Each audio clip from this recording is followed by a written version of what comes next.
Regular ಆಗಿ ಥೆರಪಿಗೆ ಬಂದಿದ್ದಾರೆ. So ಮುಂಚೆ ತುಂಬ ಪ್ರಾಬ್ಲಮ್ ಇತ್ತು, ಮಕ್ಕಳೆಲ್ಲ ಬೇರೆ ಕಡೆ ಇದ್ದಾರೆ, ಅಮ್ಮ ಒಬ್ಬರೇ ಇದೆ. ಬಟ್ ಆರೋಗ್ಯ ಅನ್ನುವಾಗ ಒಬ್ಬರಿದ್ದಾರೋ ಇಬ್ಬರಿದ್ದಾರೋ ಬಡವರು ಶ್ರೀಮಂತರು ಈ ಥರ ಎಲ್ಲ ನೋಡಲ್ಲ, ಹೌದಲ್ವಾ? ಯಾವ ಟೈಮಲ್ಲಿ ಏನು ಪ್ರಾಬ್ಲಮ್ ಬೇಕಂದ್ರೂ ಬರ್ಬೋದು. ಬಟ್ ಅಮ್ಮ ಇವತ್ತು ಸರಾಕರಿಗೆ ಬಂದು ಗುಣ ಆಗಿ ಈ ಒಂದು ಮ್ಯಾಟ್ ನಮ್ಮಲ್ಲಿ ಡಾಕ್ಟರ್ಸ್ ಎಲ್ಲ ಇರ್ತಾರೆ, ಇದೆಷ್ಟೇ ಕಷ್ಟ ಆದರೂ ಪರವಾಗಿಲ್ಲ ಅಂತ ಹೇಳ್ಬಿಟ್ಟು ಅವ್ರ ಹತ್ರ ಏನೋ ಒಡವೆನ ಅಡೆಟ್ಟು ಬಂದು ಇವತ್ತು ಬುಕ್ ಮಾಡಿದ್ದಾರೆ, ಮನೆಗೆ ತಗೊಂಡ್ಬರ್ತಿದ್ದಾರೆ. ಸೊ ಏನಕ್ಕೋಸ್ಕರ ತಗೊಂಡ್ರು, ಏನೆಲ್ಲ ಗುಣ ಆಯಿತು ಅವರೇ ಮಾತಾಡ್ತಾರೆ, ಕೇಳಿಸ್ತಾರೆ.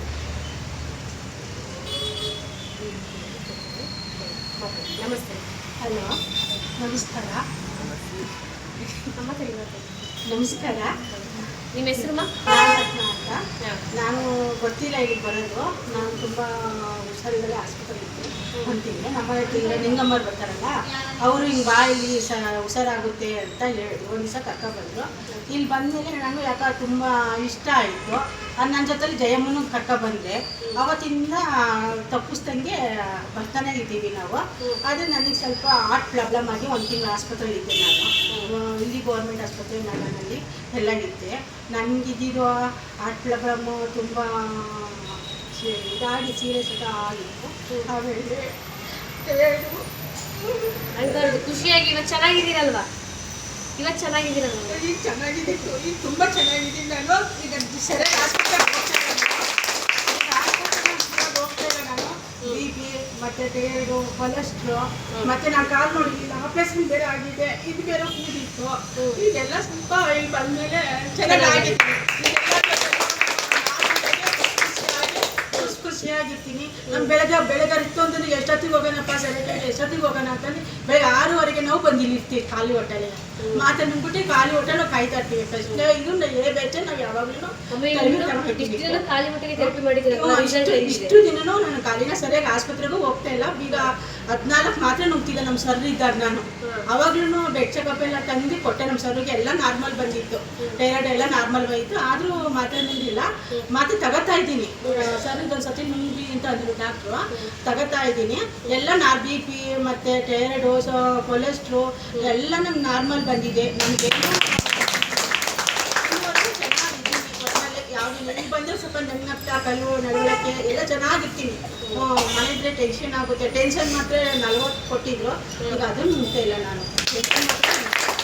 ತುಂಬಾನೇ 2 ಮಾತ್ರೆ, ಈಗ 14 ಮಾತ್ರೆಯಿಂದ ಈಗ 2 ಮಾತ್ರೆ ಬಂದಿದ್ದಾರೆ ಅವರು. ಇವಾಗ ಬಂದ್ಬಿಟ್ಟು ಅವ ಮುಂಚೆ ಎಷ್ಟು ವರ್ಷದಿಂದ ಮಾತ್ರೆ ತಗೊಂತಾ ಇದ್ದೀವಿ ಯಾರು ನೀವು? ಈಗ ಒಂದು 6 ತಿಂಗಳಿಂದ 7 ತಿಂಗಳಾಯ್ತು ನನಗೆ. ಹಿಂಗೆ ಆಗಿದ್ದು ಈಗ 7-8 ತಿಂಗಳೇನಾಯ್ತು ಅಷ್ಟೇ. ಆಗ 1 ತಿಂಗಳಿಗೆ ನಾನು ಇಲ್ಲಿ ಬಂದಿದ್ದು. ಆಸ್ಪತ್ರೆಯಿಂದ ಮನೆಗೆ ಬಂದ್ವಾ. ಮನೆಗೆ ಬಂದಮೇಲೆ ಅದು ನಿಂಗಮ್ಮರು ಬರ್ತಾರಲ್ಲ, ಅವರು ನಮ್ಮ ಮನೆ ಹತ್ರ ಅವ್ರು ನಾದಿನಿ ಇದ್ದಾರೆ. ಬಾಯಿಲಿ ಹಿಂಗೆ ಅಂತ ಅಂದ್ಬಿಟ್ಟು ಅವ್ರು ಕರ್ಕೊಂಡು ಬಂದಿದ್ದು ನಮಗೆ. ಇಲ್ಲಿ ಬಂದಮೇಲೆ ಅಣಕಂಟಿನಾಗಿ ಬರ್ತಾ ಇದ್ದಾರೆ. ಇವಾಗ ನಿಮ್ಗೆ ಯಾರು ಸಲಾಕರ್ ಬಗ್ಗೆ ತಿಳಿಸ್ತಿರಲ್ಲ, ಅವ್ರಿಗೆ ಥ್ಯಾಂಕ್ಸ್ ಹೇಳಕ್ಕೆ ಇಷ್ಟಪಡ್ತೀರಾ? ನಿಂಗಮ್ಮರಿಗೆಲ್ಲ ತುಂಬ ಥ್ಯಾಂಕ್ಸ್. ಪದ್ಮಮ್ಮರು ಅವರೆಲ್ಲ ಬರ್ತಾ ಇದ್ರು. ಅವರೊಬ್ಬ ಸ್ವಲ್ಪ ಪ್ರಾಬ್ಲಮ್ ಇದೆ, ಹಂಗಾಗಿ ಬರ್ತಾ ಇಲ್ಲ ಅವರು. ನಿಂಗಮ್ಮ ಕಂಟಿನ್ಯೂ ಬರ್ತಾ ಇದ್ದಾರೆ. ಹಂಗಾಗಿ ಅವ್ರ ಕಡೆಯಿಂದ ನಾವು ಬಂದು ನಮ್ಮ ಕಡೆಯಿಂದ ಜಯಮ್ಮ ಅವ್ರು ಬರ್ತಾ ಇದ್ದಾರೆ. ಹಂಗೆ ಜಯಮ್ಮನ ಇಬ್ರು ಒಂದು 6-7 ತಿಂಗಳಾಯ್ತು ಕಂಟಿನ್ಯೂ ಬರ್ತಾ ಇದ್ದೀವಿ.